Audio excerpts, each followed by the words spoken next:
Hey guys, my name is Nick and welcome back to the channel, and you may have noticed a slightly different intro today without my wonderful face appearing on the channel. That's because I've been out today and I have got seriously sunburnt and I don't really want to inflict my lobster face on you guys watching the video. But what we're going to be doing this week, because there wasn't a video last week due to me being away for quite a long weekend over in Poland on a friend's stag do. That's like a bachelor party for any American fans out there. And we were in Poland for a long time, and that's typically my hobby period to get my 2 videos done for the week. So I've since been back, and this week we have been working on the torso to the Warlord Titan.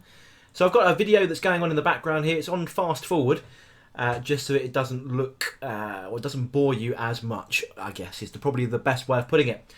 So we're adopting the same technique. If you've seen the Warlord Leg painting, exactly the same technique for weathering the metal. I really want this guy to look properly old. You know, these Warlord Titans are thousands of years old. You know, some of them date back to sort of, well, very, very early 40k era. Well, that would make sort of 1k era, maybe. I don't know. They're very, very ancient machines, so I really wanted to reflect that in the paint job. So what we're doing is exactly the same as the legs, really. But so if you want to see a more detailed version, then feel free to go and watch the leg painting part 1 metallic video. So we start off with a mixture of a purple and a grey. Now what we're trying to do here is get tonal variation in this rather huge model. And you can see trying to manhandle this is a two-handed effort in the airbrush booth. But we're trying to get that tonal variation on the metallics rather than just, you know, prime it in a metallic colour, wash it with Tonal oil, dry brush it and call it done. For something like this, I don't think that effect is good enough.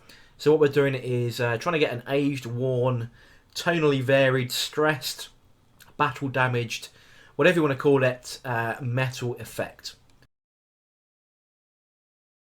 And the way we do that is several different shades before we go over it with a sepia wash that will turn it into a brassy, worn metal. So the first one, as I said, which we're just going through here, is it's a mixture of purple and grey. The exact colours again are on the previous video. I'll put a link up on the video for the Warlord legs because all the details are included in that. But we're just rinsing and repeating and just showing you the challenge of doing it with this large piece of resin for the torso. So once the purpley grey mix is done, we're going to go on to like it's a 50-50 flesh and brown colour. So it's quite a pale looking colour. It's a bit sandy looking. You can see it going on in here.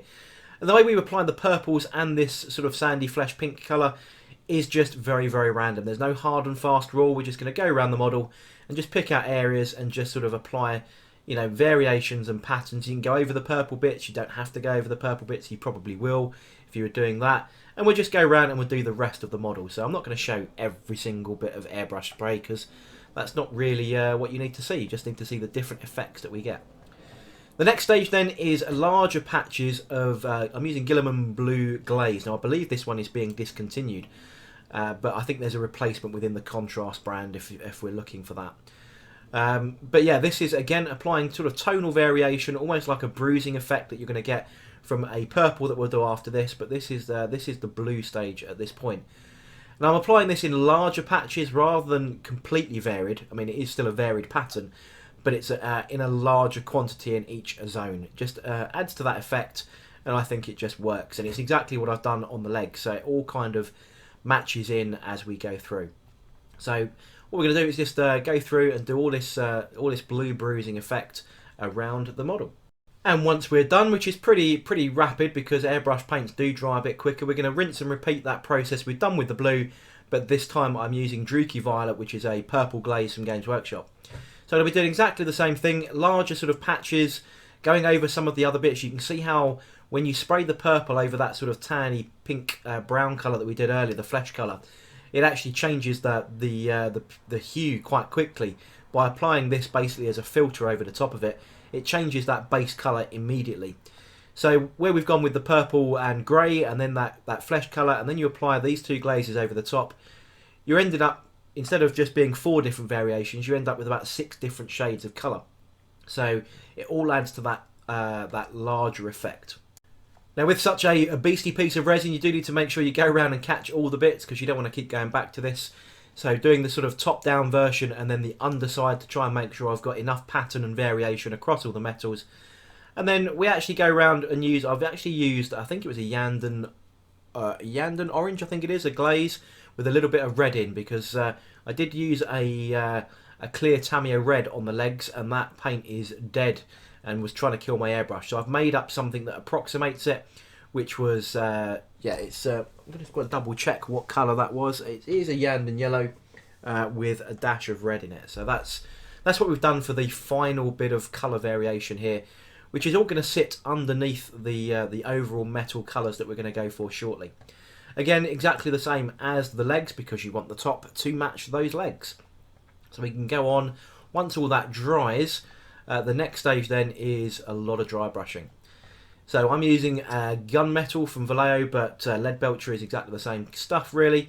And we're just going to go around and we're going to dry brush the whole lot fairly lightly, but enough that all those hues that we've got, all those tonal variations in the metal, start to look a bit more metallic. So this takes some time. Fortunately, I'm not going to torture you with that part of the video. Dry brushing is fairly universal technique.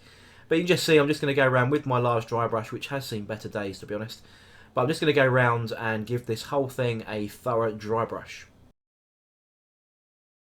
And the dry brushing is now complete, and we just go around. I'm just going to show you on camera. You can see that the metal pigment in that paint is now sort of adhering into some of those undertones that we've already done, and you can see they look a little bit more metallic, and that's the effect that I've gone for.